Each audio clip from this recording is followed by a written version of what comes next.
Thomas Doll. Di video ini gue mau ngebahas banyak hal mengenai Persija Jakarta, isu-isu yang lagi rame, yang lagi banyak dibahas di minggu-minggu ini. Ada permasalahan Rizky Ridho juga bertahan atau enggak, Witan apakah dia kembali ke Persija, kiper ada yang bilang ini, waduh jangan-jangan kita mau pakai kiper yang bukan kemarin.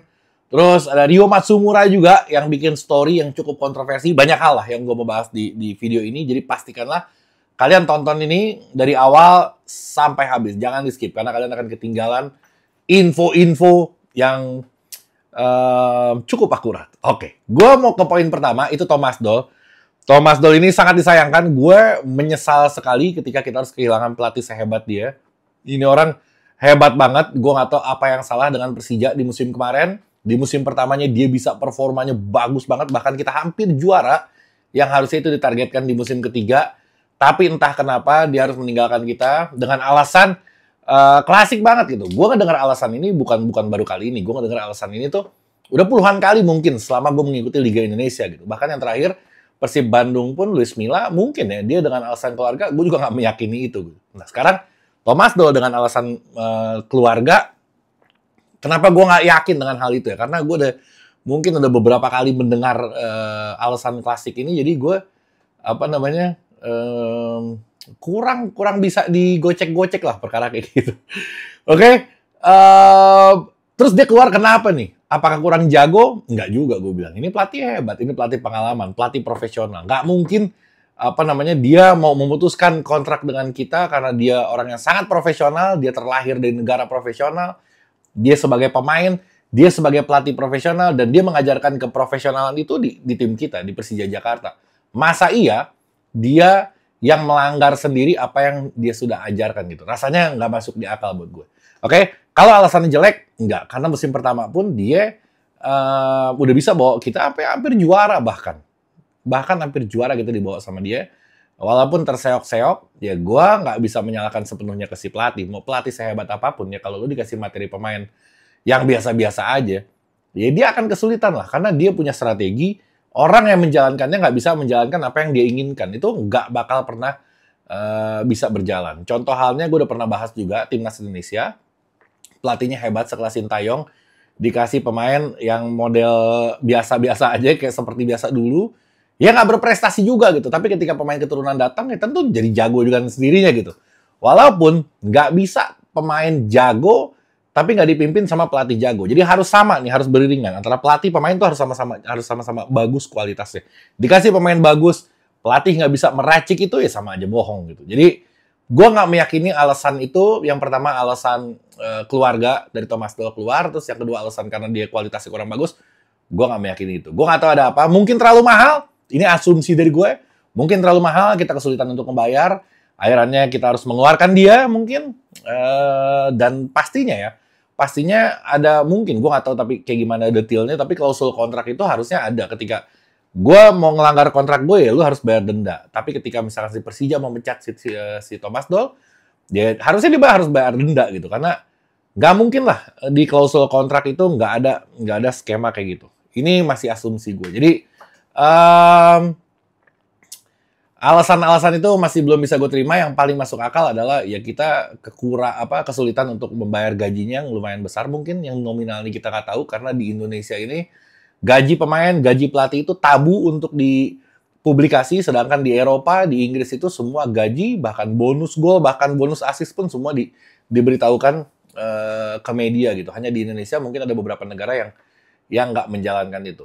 Oke, untuk masalah si Thomas Doll, ya kayaknya permasalahan yang menurut feeling gue, yang terakhir gue bilang gitu, masalah kita kesulitan untuk mencukupi apa yang dibutuhkan sama dia. Mungkin gantinya siapa gue nggak tahu. Ada yang menyinggung-nyinggung Sergio Varias. Gue sama sekali nggak terlintas di kepala gue kalau dia nggak akan balik lagi gitu. Dia berharap iya, dia ngomong di media kalau dia berharap untuk balik ke Persija lagi, tapi dia bilang pun pihak Persija belum ada yang ngontak dia gitu. Gue meyakini pelatih yang berikutnya pasti pelatih asing, dan kayaknya sih nggak jauh-jauh dari Asia ya. Mungkin kalaupun dia orang Eropa ya dia ngelatih di levelnya Asia atau ASEAN paling nggak. Feeling gue sih ASEAN lah pelatih ini. Mungkin ya. Ini masih mengira-ngira. Jadi kalau Sergio Varias, Sergio Varias itu jauh lah, nggak mungkin. Kayaknya nggak mungkin dia. Oke? Terus ada lagi pelatih PSM sebelum ini, apalagi dia gitu. Nggak mungkin banget. Jadi, ya udah, mudah-mudahan harusnya pelatih yang baru ini, kalau mau adil ya, harusnya kualitasnya harus di atas Thomas Doll. Nggak boleh Thomas Doll diganti, kualitas yang ganti ini di bawah Thomas Doll. Tambah babak belur gitu. Harus di atas. Dan harapan gue itu ada warna baru. Siapapun pelatihnya, karena udah keluar, siapapun pelatihnya ada warna baru. Kemarin kita pakai 3 back, 3-5-2, 3-4-3.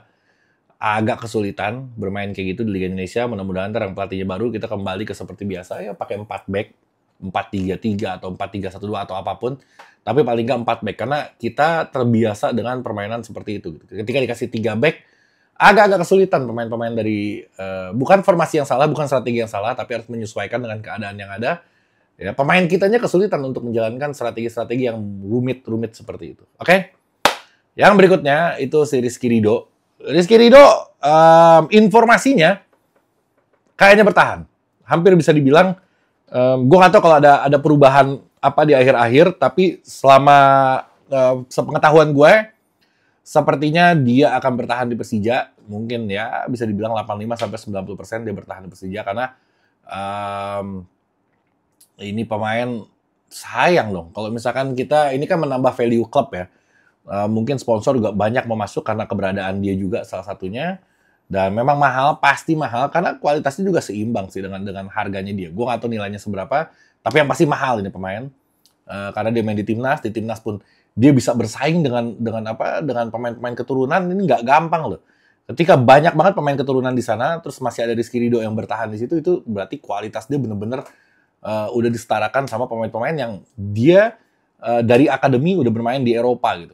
Jadi sayang banget kalau harus kita melepas si Rizky Ridho. Isunya mau ke Surabaya atau mau kemana, ya Rizky Ridho masih ada kontrak di Persija. Kalau misalkan Persebaya mau, ya lu mesti nebus kontraknya dan lu mesti ngasih gaji yang di atas Persija Jakarta yang dia dapatkan di sini. Kayaknya nggak akan ada yang sanggup ya. Kita doang yang paling rada-rada berani untuk untuk bayar pemain, tapi sesuai dengan kualitas deh. Jadi gue yakin 85-90% mungkin mudah-mudahan harapan juga kalau si Rizky Ridho ini akan bertahan di Persija Jakarta. Oke, kiper, siapapun kipernya, cuman gue nggak meyakini kalau Andre Tani masih bertahan di Persija. Nggak tahu kenapa. Ada beberapa isu-isu berkembang lah, bocoran-bocoran.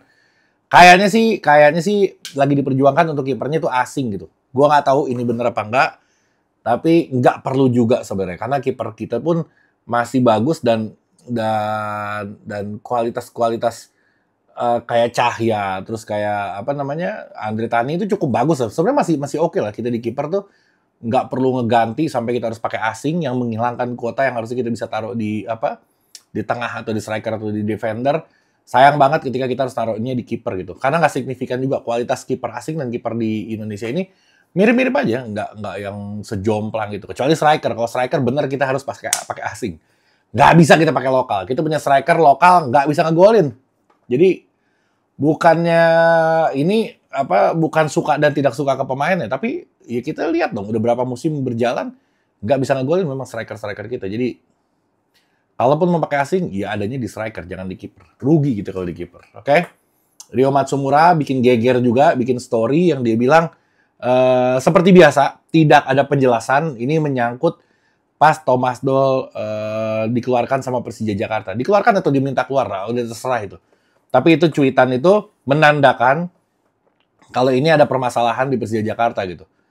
Terus gue juga ngelihat pemain-pemain di Persija juga pada posting tentang si Thomas Doll. Terlihat banget kalau keakraban mereka dan mereka juga oke banget dengan si Thomas Doll. Berarti antara pemain dan pelatih nggak ada permasalahan. Terus kalaupun mengacu dari story-nya Ryo Matsumura seperti biasa tidak ada penjelasan, berarti dia marah dengan pihak manajemen gitu, bukan dengan si Thomas Doll-nya. Nah, ketika marah pada manajemen berarti mungkin asumsi gue mungkin kesalahannya ada di manajemen, bukan di si Thomas Doll-nya. Kalau itu yang bisa gue simpulkan. Oke, terus Witan rasanya sangat ramah bodoh kalau misalkan Persija Jakarta harus melepas dia. Ada Rizky Ridho, ada Witan. Ini dua pemain yang mungkin berebutan se-Indonesia ingin mendapatkan mereka gitu. Terlalu bodoh kalau misalkan kita harus melepas Witan Sulaiman. Masih ada kontrak, jadi memang dia udah punya Persija, memang milik Persija, dan dia sekarang ada di Persija. Kalaupun dia keluar ya ada klub yang harus menebus dia gitu. Harganya juga cukup fantastis. Rasanya agak kesulitan ya kalau klub-klub di Liga Indonesia yang bisa nebus pemain sekelas Witan dan Rizky Ridho. Jadi gue meyakini hampir 100% mungkin kalau Witan tuh akan bertahan di Persija Jakarta. Oke. Terakhir terkait transfer pemain asing, pernah ada isu kalau kita nggak akan memakai pemain asing, tapi ternyata kayak si Kudela ini sepertinya akan bertahan di Persija. Terlalu mahal untuk biaya dendanya ketika kita mengeluarkan dia. Terus Gayos juga sepertinya ini dua pemain asing yang gue tahu yang akan bertahan di Persija. Terus Almeida dipertahankan 3 sudah. Simic masih bertahan 1 musim lagi karena dia masih punya jurus kunci untuk nyekek Persija, yang Persija ngap-ngapan gara-gara dia sebenarnya 4. Iya, kalau lo tahu lo bakal sakit hati juga. Oke, ada 4 pemain asing di sini udah, dan masih banyak lagi, masih ada 4 lagi yang bisa Persija beli. Enggak dong, ada Rio Matsumura. Gue nggak tahu dia bertahan apa enggak, Rio Matsumura. Dan ini yang gue udah tahu aja nih. Feeling gue, karena tren pemain dari Eropa ini sudah nggak berjalan di Persija, dan Thomas Doll juga sudah nggak di Persija, kayaknya Persija akan pakai pemain asing tuh mungkin kembali ke setelan pabrik lagi ya. Paling nggak pemain-pemain dari Amerika Latin, mungkin dari Brazil, mungkin pemain-pemain dari Uruguay, Amerika Latin lah. Paling nggak kalau pemain dari Amerika Latin itu lebih cocok main di Liga Indonesia. Gue ngeliat sih ya, nggak tahu ya bener apa enggak. Kalau pemain yang ada di Madura, Jakob, itu oke banget, bagus mainnya. Ada Vidal juga oke banget mainnya. Ada beberapa pemain lagi yang sebenarnya bisa untuk mengisi kekosongan di Persija Jakarta gitu. Ini harus bisa dimanfaatkan. Jadi kalau mau pemain asing, gue menyarankan dan gue berharap juga nggak usah beli yang dari luar negeri yang belum pernah main di Liga Indonesia, tapi beli yang di Indonesia aja. Pemain-pemain yang ada di Liga Indonesia, beli, masukin ke Persija karena dia udah tahu kultur sepak bola kita, dia udah tahu cara main di Liga Indonesia seperti apa, nggak kaget-kagetan. Nanti ada adaptasi lagi dan lain-lain, itu bakal ribet lagi urusannya. Jadi mudah-mudahan Persija beli pemain asing yang memang bermain di Liga Indonesia gitu. Kalau itu harapan gue. Oke?